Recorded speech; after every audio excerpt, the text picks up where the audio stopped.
Selamat malam. Balik lagi kita di konten di channel ini. Hari ini kontennya bukan tentang mengenai review jersey ataupun seputar fotografi, tapi tentang sesuatu yang lebih spesial, yaitu World Cup atau Piala Dunia. Oke. Di World Cup tahun ini diadain di Qatar, dan sebenarnya dalam pas video ini diambil ya, ini udah lagi masuk ke dalam opening ceremony-nya.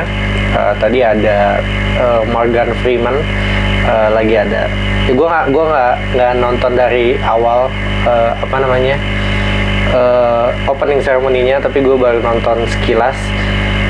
Ada Morgan Freeman-nya lagi semacam tampilan lah di World Cup, dan itu sedikit ngingetin gue sama SEA Games kita yang di Indonesia, gimana bahkan kalau menurut gue nggak tahu sih, belum nonton sampai habis lagi, tapi dilihat dari sekilas itu it reminds me atau ngingetin gue ke SEA Games kita yang di Jakarta, di Palembang ya waktu itu. Dan itu menurut gue kalau Qatar aja mirip sama kita, atau kita bisa dikatakan lah agak menyaingi Qatar, berarti kan kita luar biasa gitu ya, dalam menyelenggarakan turnamen atau menyelenggarakan acara gitu ya. Dan mungkin kita bisa jadi salah satu kandidat jadi tuan rumah Piala Dunia mungkin ya gitu. Mungkin kalau dari segi kesiapan panitia atau kesiapan untuk menyelenggarakannya mungkin udah lama kali kita udah bisa gitu. Oke, tapi kita balik ke topiknya. Jadi topik yang gue mau bawa adalah gue pengen ngasih tahu gue dukung siapa di Piala Dunia. Sebenarnya sesimpel itu, gue dukung siapa sih di Piala Dunia tahun ini, karena ya menurut gue tahun ini kalau yang di Rusia menurut gue nggak terlalu segimana spesial gitu ya. Ya spesial, tapi kayak ya udah gitu, biasa aja. Tapi di Qatar ini menurut gue lebih spesial dibanding yang tahun lalu, dimana tim-timnya atau kita harus tahu bahwa pemain-pemain yang kita idolakan kayak Ronaldo, Messi, Neymar dan lain-lain, itu kemungkinan ya, gue masih bilang kemungkinan itu adalah World Cup terakhir mereka, dimana mereka umurnya udah cukup tua gitu ya.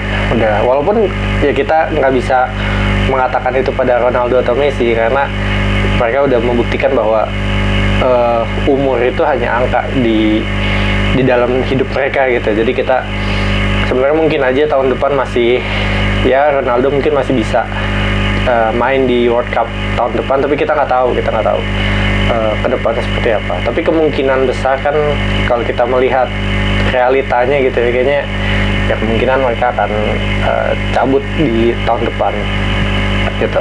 Nah, di tahun ini gue mau bahas kalau gue itu dukung, sebenarnya gini, gue kalau ditanya timnas yang gue dukung, ya tentu timnas Indonesia yang gue dukung.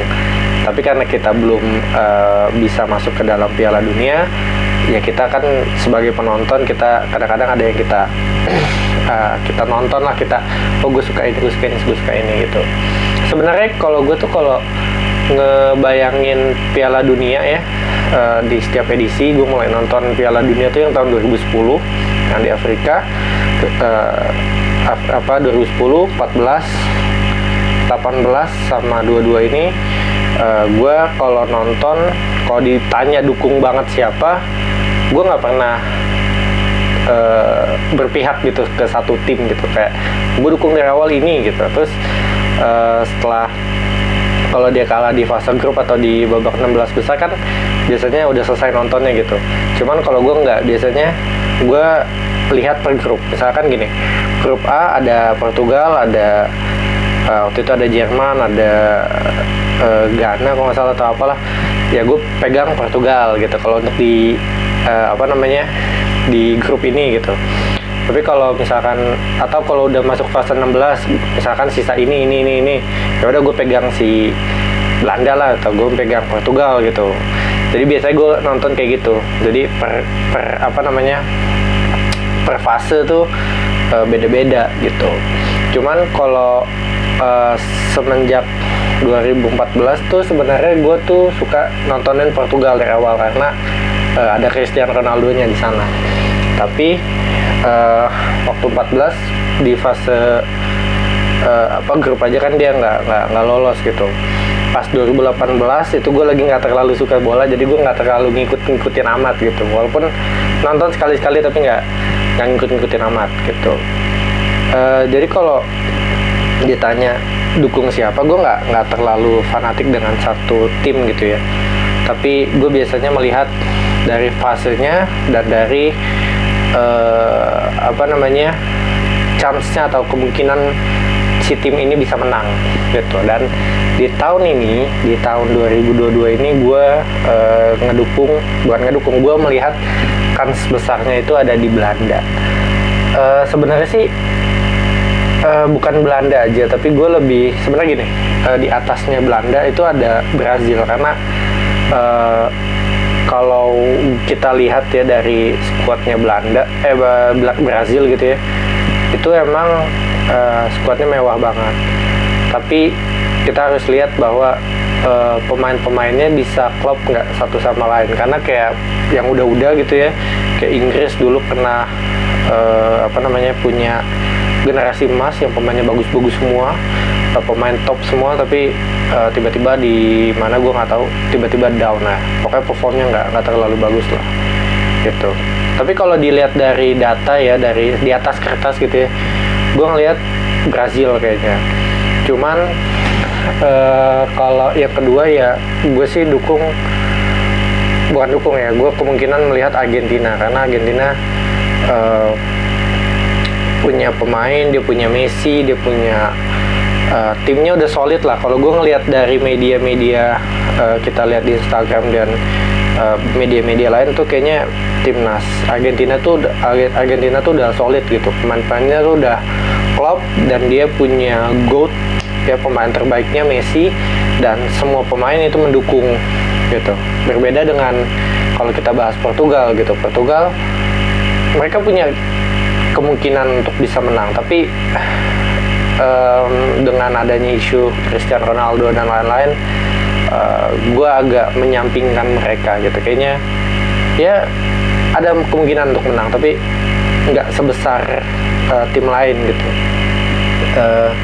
Sedangkan kalau di Belanda, gue melihat timnya ini sebenarnya nggak terlalu mewah-mewah banget ya, nggak terlalu bagus-bagus banget, tapi sebenarnya adalah alasan kenapa gue pilih Belanda, karena sebenarnya gue tuh awalnya dukung Italia kan, karena gue senang dengan permainan Catanaccio-nya, dimana permainannya lebih bertahan dan banyak pemain-pemain back yang berkualitas dan bagus di sana gitu. Sedangkan dan gue adalah kalau main bola posisi gue back, jadi sebenarnya kalau gue nontonin di pertandingan bola gitu, yang banyak gue tonton atau yang gue lihat adalah sisi defensifnya, sisi sisi bertahannya ketimbang sisi menyerang. Jadi gue suka dengan permainan bertahan gitu. Dan di skuad Belanda ini, kalau gue lihat pemain-pemainnya tuh banyak pemain defendernya tuh yang top, yang gue cukup kenal pemain-pemainnya, bukan cukup kenal, cukup tahu, maksudnya gue tahu lah cara mereka bermain. Dan ada beberapa pemain Man United juga di sana, sehingga gue senang, kayaknya gue bakalan lebih banyak nonton timnas Belanda, karena gue pengen nontonin defense-nya mereka gitu, pertahanannya, karena gue bilang tadi, karena gue senang, karena gue jadi back, jadi gue lebih nontonnya ke bagian pertahanannya gitu. Oke, squad Belanda ini cukup, gue bilang tadi nggak mewah-mewah banget, tapi dia punya pemain-pemain yang pemain defendernya itu cukup bagus. Ini kalau kita lihat yang gue bilang tadi ya, dia nggak terlalu mewah. Contoh kalau kipernya tuh nggak ada Jesper Cillessen lagi. Jesper Cillessen gue nggak tahu kenapa dia nggak dipanggil, padahal itu pemain bagus banget. Ini gue lihat datanya dari goal.com. Jadi gue lihat ini ada Justin Bigelow, ada Remco Pasveer, ada Andres Noppert dari Heerenveen. Terus yang duanya lagi dari Ajax sama Feyenoord.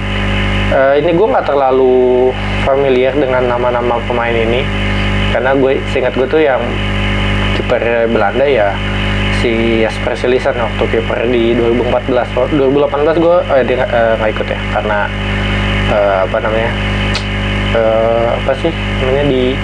nggak ikut Piala Dunia waktu itu kan, di Belanda tuh. Terus ini backnya ini, nah ini yang gue suka nih. Ini pertama ada dari Denzel Dumfries, yang cukup kenal gue, pemain Inter. Nah, Denzel Dumfries ini gue nggak tahu ada dia back kanan apa back tengah ya, lupa gue. Terus ada Jeremy Frimpong dari Bayer Leverkusen, gue nggak terlalu kenal. Nah, ini yang topnya adalah Matthijs de Ligt nih. Matthijs de Ligt dari Bayern Munchen, ya kita udah tahu lah permainan dia seperti apa. Setangguh apa dia jadi back itu kita udah nggak usah ragukan. Terus ada Jurriën Timber dari Ajax. Nah, Timber ini juga cukup familiar gue, walaupun nggak terlalu tahu cara permainan dia seperti apa. Terus ada Virgil van Dijk, ya kita tahu seberapa hebat pemain ini gitu kan, salah satu back terbaik di era sekarang. Nah, ada Steven de Vrij. Nah, Steven de Vrij ini gue lihat, gue ini salah satu back kesukaan gue dari 2014. Jadi gue cukup ngikutin dia, Steven de Vrij ini, dimana dulu dia di Lazio nggak salah, terus sekarang di Inter ya, sampai sekarang di Inter. Gue cukup senang dengan permainan dia, karena apalagi pas di 2014 dia waktu itu masih pemain muda, lebih muda mungkin dari si Matthijs de Ligt sekarang. Dia masih muda banget waktu itu. Tandemannya gue inget banget, ada Ron Vlaar sama Bruno Martins Indy. Nah, itu menurut gue 3 back yang cukup solid waktu itu. Jadi waktu 2010 mereka kalah di final, tapi ketika di Piala Dunia 2014 mereka jadi juara 3 nggak salah. Terakhirnya lawan Brazil pokoknya. Nah, Steven de Vrij ini gue salah satu back yang gue suka, apalagi dia juga main di Inter, main di Liga Italia. Jadi ya kita tahu kalau defender kalau main di Liga Italia biasanya akan sangat bagus gitu. Terus ada Nathan Ake dari Manchester City. Ya gue sih cukup sering lihat dia, karena kalau lawan MU atau di Premier League gue suka lihat dia. Cuman suka masih jadi pemain pengganti sih ya. Jadi ya cukup bagus menurut gue, cukup bagus. Terus ada Daley Blind. Ya Daley Blind kita nggak perlu tanya lagi lah, emang udah top banget lah. Terus ada Tyrell Malacia dari Man United. Nah, itu yang yang lagi bagus-bagusnya juga di Man United. Bahkan orang bilang menyandingkan dia mirip dengan Patrice Evra, dan menurut gue iya.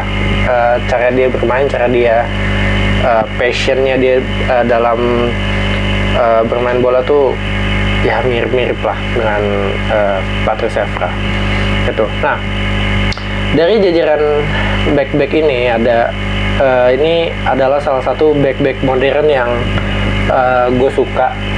Jadi salah satu alasan kenapa gue dukung Belanda, bukan dukung Belanda ya jatuhnya, gue lebih mengutamakan Belanda karena gue pengen nonton permainan mereka ketika di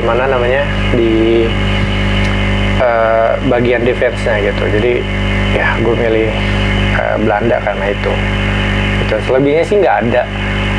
Sebenarnya gue dukung Portugal. Sebenarnya sih gini, kalau Portugal gue tidak melihat, gue melihat chance mereka untuk menang ada, tapi nggak sebesar yang lain. Tapi ya gitu deh.